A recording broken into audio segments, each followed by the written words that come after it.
live. Yeah, yeah, we going live. Hey, hey, we going live. Yeah, yeah, we going live. Yeah, yeah, we going. Yeah, yeah, we going. Yeah, yeah, yeah, we going live. From the 50-yard line, we going live. From the 50-yard line, we going live. From the 50-yard line. Hey. All right, so we just got finished talking about who's really right. What happened? I'm laughing already about this. No. Sorry, go ahead. We just got finished talking about the 76ers who they were the number 1 seed in the East, and they were taken out by the number 5 seed, the Atlanta Hawks. And we just spoke about them being the team of destiny. But on the flip side of this thing, the 76ers, who were the number 1 seed, who have been attempting to trust the process, are having to go and start back at square one. And so the question is, why? Now, does more of the blame for this collapse have to do with Doc Rivers' ineptitude as a coach? I know it was a ouch. Yeah. Or does Ben Simmons take the lion's share of the accountability for this collapse? And is this going to save Doc Rivers' job? I don't think Doc Rivers' job is in jeopardy. I don't. Because me neither. Regardless of them not making it beyond the second round, they still were the number 1 seed and they were in the playoffs. Right? Which is not where they were last year. Mm-hmm. Right? Right. So I don't think that is the issue here. What I think is the issue is Doc's legacy. Yeah. Of not being able to get over that hump, if that makes sense. You know what I mean? Mm-hmm. Like you can get to the show, but can you get over the hump? Right. And that just hasn't happened. I don't care what team you've had, what's been in front of you, you just ain't been able to get over that hump. Right. And so I feel like that is more of what's at stake than his job right now. Right. Legacy as opposed to legacy is what's at stake for him, right? And I think that Ben Simmons, his performance, and more so than his performance, but his accountability for his performance, his taking onus on himself to say, it's my bad. Like I wasn't at my tip top and I should have, you know what I mean? Mm-hmm. If I had played better, we would have done better. That may have softened the blow of a possible tarnishing of Doc's legacy in this for now. But I will say this: if y'all don't get back to the same spot, you ain't got to be number 1, but you got to get to the playoffs and you need to win this thing. If that doesn't happen in the next 2-3 years, I'm gonna say 2. It's done. Yeah. Your legacy is done for at that point. And it just does something to me to even say that because I love Doc Rivers. I love Doc Rivers. Yeah. I feel about him like I do about Mark Jackson. Like I'm like these dudes. Like I love these 2 dudes as coaches, right? I just do. And so I don't want to say it, but it's true. Well, so I'm with you, right? I don't think that this season should be a reflection of who he is as a coach as far as negatively impacting his legacy, but I know that it will, right? Because you can't have, I guess, what is perceived to be this amount of talent and not get it done and lose in the fashion that you did. Because honestly, what it looks like is that he got out coached. When you think about the whole Hacker Ben and his unwillingness to pull Ben out of the game during those high leverage moments, it looks like coaching, like outclass. I said ineptitude, and I think that might. I know why you reacted the way that you did, because that's a very harsh word.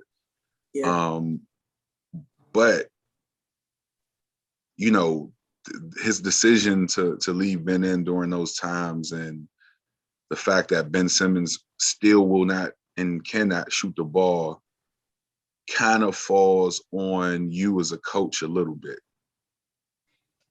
You know. Yeah, it does. It does. That's like Hacker Shack.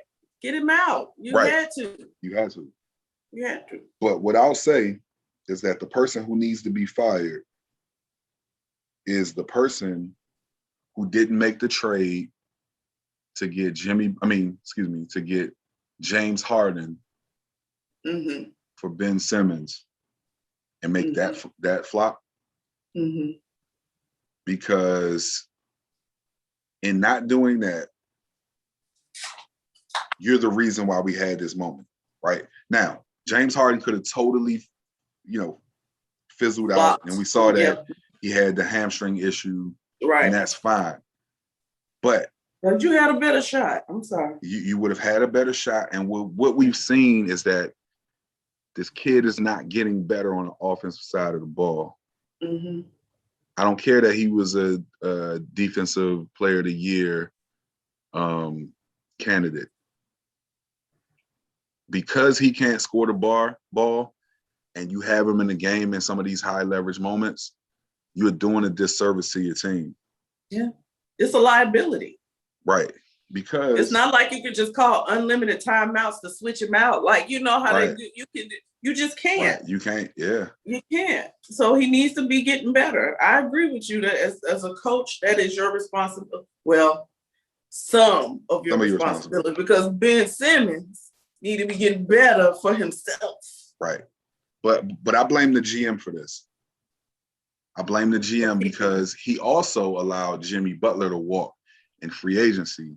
Now that was dumb. I'm sorry, that was dumb. Jimmy Butler was the heartbeat of that team.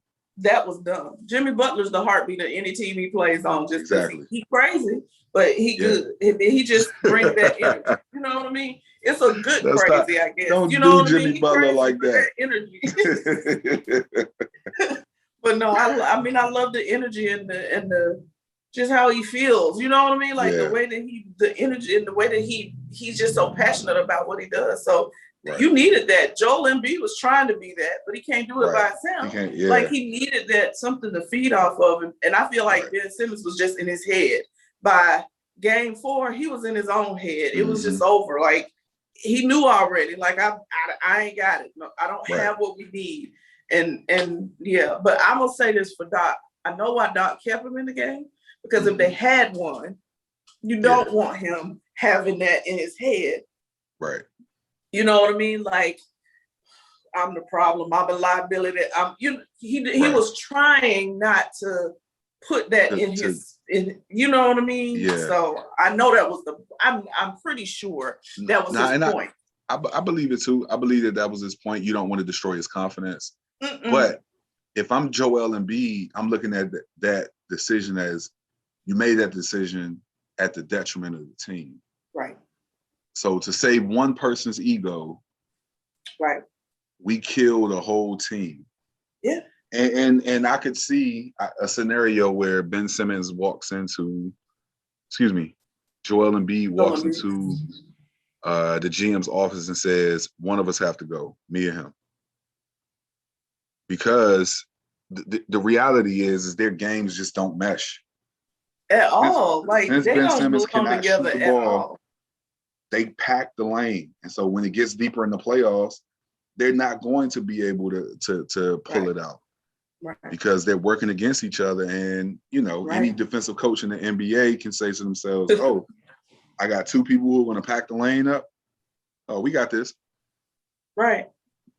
And it doesn't matter how much defense Ben Simmons plays, because if he can't make the person defending him work on the defensive end, then you just got somebody with fresh legs coming at you every time. Right. Every time. That's it. Mm-hmm. Yeah. So, well, I hope that this doesn't tarnish Doc, but like you said, probably will. It probably will. I hate it. Me too. I do. I hate it. Yeah. Speaking of great coaches, though, this next one, right? Shout out to Coach Mike Krzyzewski. Yeah. This is his victory lap this upcoming basketball season. Yeah, it made me sad to hear it. Like, I literally want to cry. I ain't gonna lie. Yeah. And it's funny too. Coach K, for me, is like Kobe, like Steph Curry. He's one of those people where you may not like his team and you may not like all the success that they've had, but you gotta respect it. You got to. Being a fan of the University of Maryland, have seen some crazy battles with Duke University. Yeah. That made me, really dislike everything about the Duke program. But it's one of those things where you see Coach K and you see the success that he's had, that he continues to have, and he's had throughout the years of his career. And it's just like, I don't like it, but salute. You know what I'm saying? Salute. Yeah. No, he's amazing. I think more than all the accolades on the court, I like the man. Yeah. Just real, even keel, always been chill, always upstanding. You ain't heard no dirt. You ain't hear, you know what I'm saying? You ain't heard this man been in there. Literally, I know I'm older than him being in part of, but I cannot remember who was at Duke before him. Before him, he don't look, like, for real. Like, that's all I know. Duke and Coach K. I don't know anything else. And so that speaks volumes. Yeah. About speaking of legacy, it speaks volumes about his legacy. Right. And I'm glad for him, because go live your life, right? Yeah. Enjoy your life. Because I'm sure being a basketball coach of a D1 top tier, like one of these serious D1 programs like that is not easy. Yeah. Taking a toll on you and your family. And so for him to get the chance to go and just enjoy life now is amazing. I'm happy for him. He didn't wait till he was sick, and you know what I'm saying, like he couldn't do or whatever. He's going out and bowing out gracefully, and I'm glad.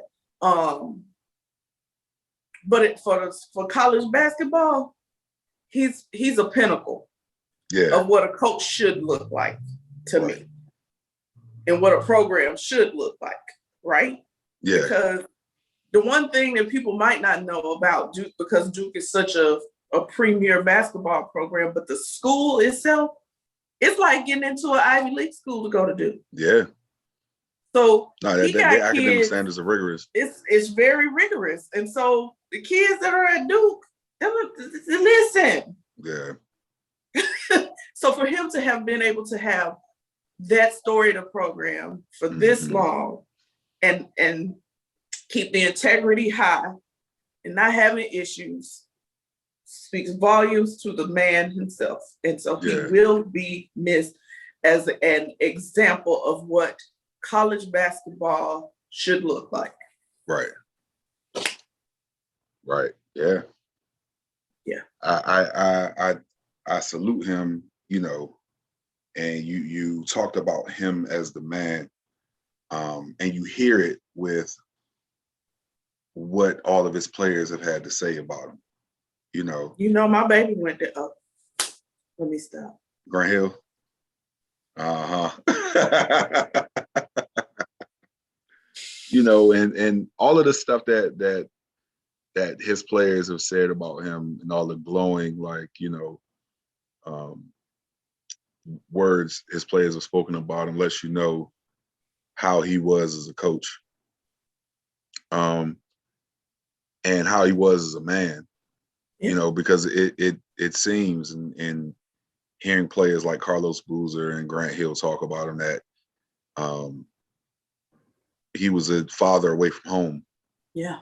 You know, and any coach, that should be what they aspire to. Like, exactly. To not only affect them as basketball players, but to affect them as men. So absolutely. I'm sure Coach K will be missed. Yeah. His impact on college basketball and basketball in general, because we know that he was the coach of Team USA for a little bit. Yes, absolutely. When they were trying to, redeem themselves. Right. Yeah. That impact is indelible. Yeah. So flowers to Coach K. Absolutely. Flowers. I'm glad we give them to you now, sir. Right. Like, we get to give them to you now. Kudos to you for, just, I put him in on the women's side, RM. I put them up there, like, definitely. Yeah. So, we'll miss you, sir, for sure. Yeah.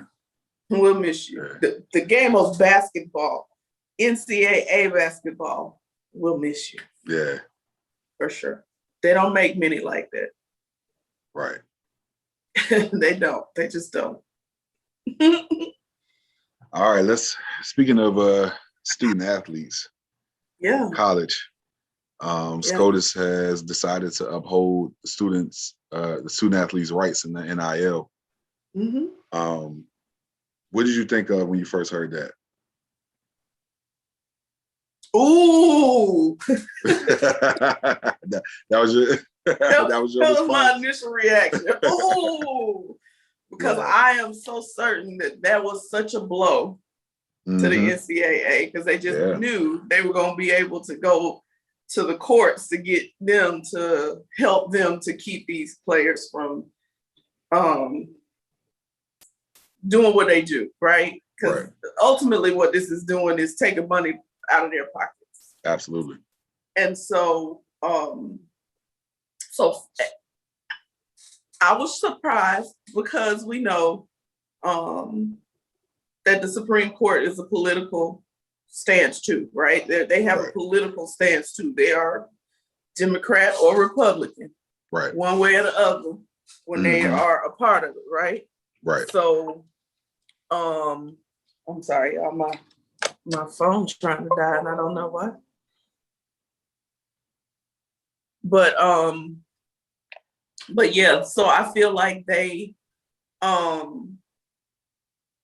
would have leaned more towards the NCAA. So I was surprised to see this. But I'm very excited for the players. And then I think the NCAA president came out yesterday and said that while they work everything out on what the NIL looks like, they're still going to allow the players to get make money.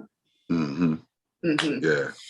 So I feel like this was defeat, and they are just taking their defeat, and that the players, I hope that they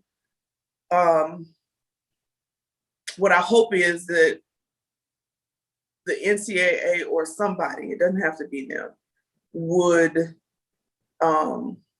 make it their business to ensure that they understand, the players, when I say they, understand the magnitude of what is happening for them, and that they would figure out how to properly manage what they're about to be given the opportunity to have. We're talking about somebody 17, 18, 19, 20 years old. Right. Being able to go out and make money. And so we see what happens when they 22, 23, 24, 25, and they're giving money. So I don't want this to end up being, what I hope is, what I see happening in the world is young people are becoming more informed. Right. And I'm hoping that this is like them becoming more informed, and that they would be making smart decisions with what they do with the money. Yeah. So I feel like somebody needs to I hope the NCAA would do it. kind of take the steps to help inform them on how they might be able to, what they can do to enhance this money. Like, you make it, but don't go spending it on cars and all this kind of stuff. Like, buy you a car. I'm not saying don't have one, but invest this money, buy property, like that kind of stuff. Right. Yeah. I'm hoping those are the conversations that are happening. I know that's off the topic, but that's kind of what, for me, No. That's I think all of that is important. I think all of that should be put under what happens with this. It can't be just a free for all where, all right, we giving them money without giving them an education on, So what's going to need to happen is, like, things will have to be set up on behalf of these student athletes. They shouldn't just be. It's almost like they need trust. Yes. Mm-hmm. Right. And you remember when we had the conversation about how we could compensate these players who are fueling this industry. One of my things was, well, if you don't want to pay them now, you could put the money in the trust and it would be given to them after they graduated. Mm-hmm. And that would be an incentive for them to graduate and get that money. Yeah. Mm-hmm. And so there are things that can be put into place. I mean, obviously the NCAA won't have, I guess, an incentive to put those things in place because they won't be getting as much money as they're accustomed to. Which I believe, couldn't they get the interest off of it? Couldn't it, like, you get what I'm saying? Like, they don't need the interest, just the money that they've been earning. That's what they get, and then maybe if the NCAA did something where they were the ones that set it up, but they would get the interest off of the money that's being put. I mean, at least you're getting something. I don't know. Right. I'm trying to figure it out to where it makes sense, but I don't want them to just be out here willy-nilly and then broke. Well, so much like you have the NFLPA who fights on behalf of the players, there needs to be like a college athlete, players association.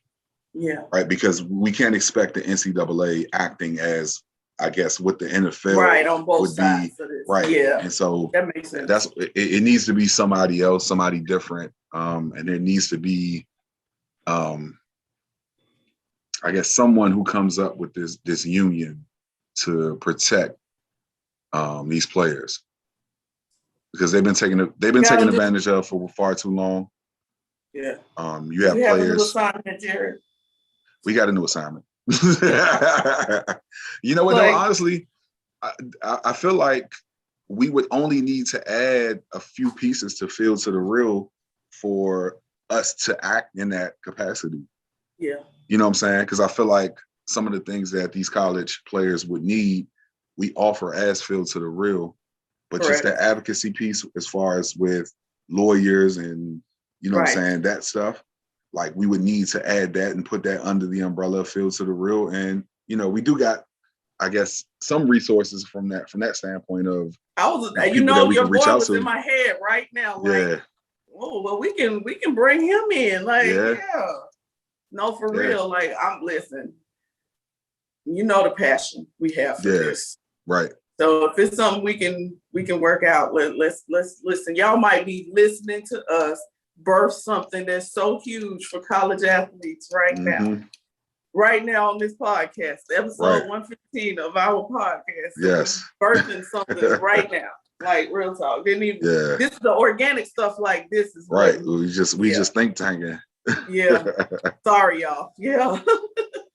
But but I'm excited though. I'm excited for them. I'm excited for them to be liberated from that feeling of being under the thumb.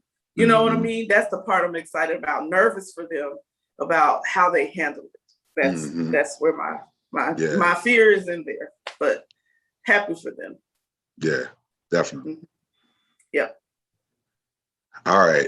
So we talked about this last week, maybe, if I'm not mistaken, about Jacob DeGrom. Maybe it was a couple of weeks ago, but we talked about Jacob DeGrom and his ERA and how it was like historically low. He had a 0.062. I remember. Yeah, 0.062.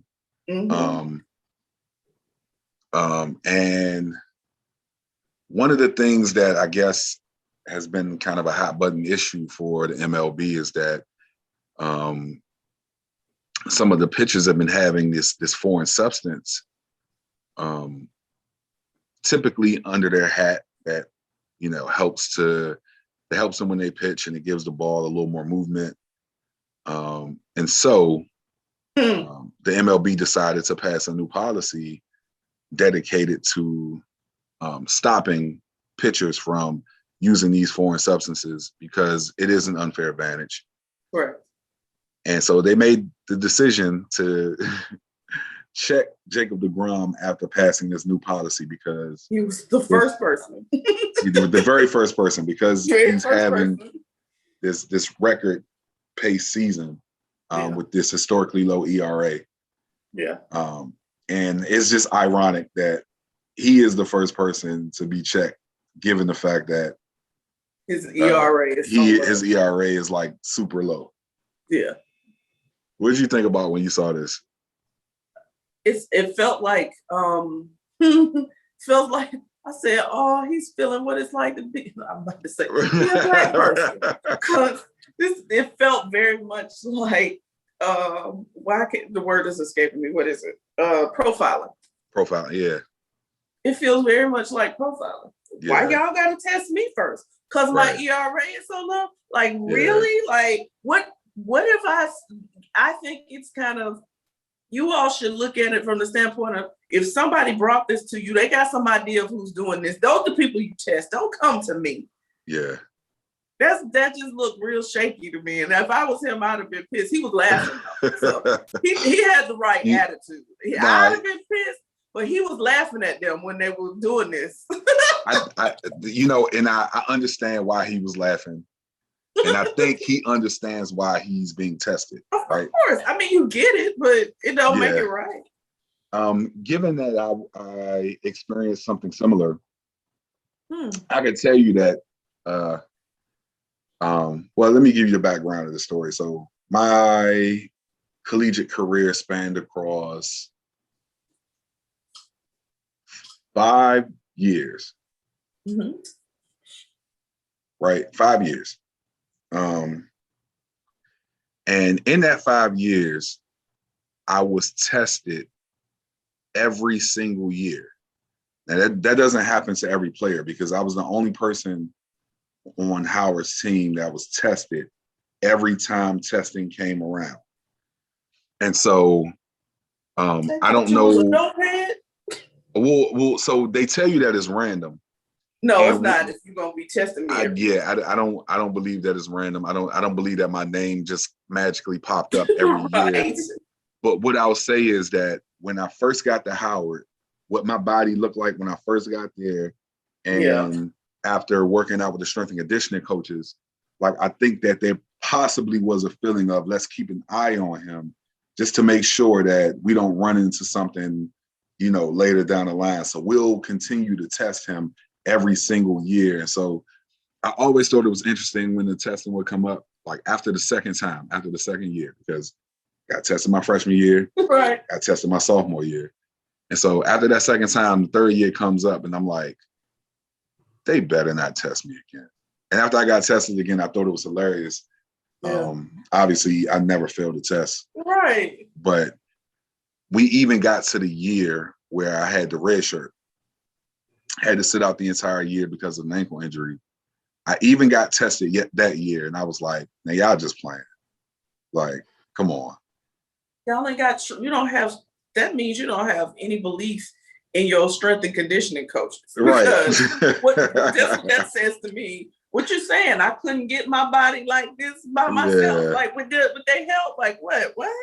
Like, yeah, that's crazy. Wow. Okay. Yeah. Well, I mean, I know he was laughing because he was like, I know I ain't doing nothing, so it's funny. Right. the same way you were laughing. Right. I'm about to say, and that was my point. Like whatever, because I know I ain't doing nothing. Y'all, whatever. Like, but it just feels very profiling and just wrong. Like y'all just really like he just it feels like a publicity thing almost. Yes. Too. That's the other part of it. Like, well, his ERA so low, let's start with him. Like, you don't know that man, whatever. Like, you have an idea. You wouldn't have passed this policy if you didn't have some stuff to substantiate what you were saying. Therefore, you know some people who are doing it. Those are the people that you needed to go and test first. Right. But that's okay. He passed, and they went on the next day. Whatever. But yeah, I feel like that's very funny though. Yeah. Shout out to him though. Continue having this historic season. Absolutely. And while I want to root for you, I believe the Mets are actually playing the Nationals right now. I believe the score is 1-0. So while I want to root for you personally, I will root for you in every game that you are not playing the Nationals, or the Yankees for that matter. Oh my God. So, oh Lord! Keep doing your thing, unless it's against those two teams. Man, I'm not mad at you. Clearly, I do too. So I'm not mad. Man. That's funny. Yeah. Yeah. All right. Now put the cameras on me. Put the cameras on me. Put the cameras on me. Put the cameras on me. Put the cameras on me. Put the cameras on me. Put the cameras on me.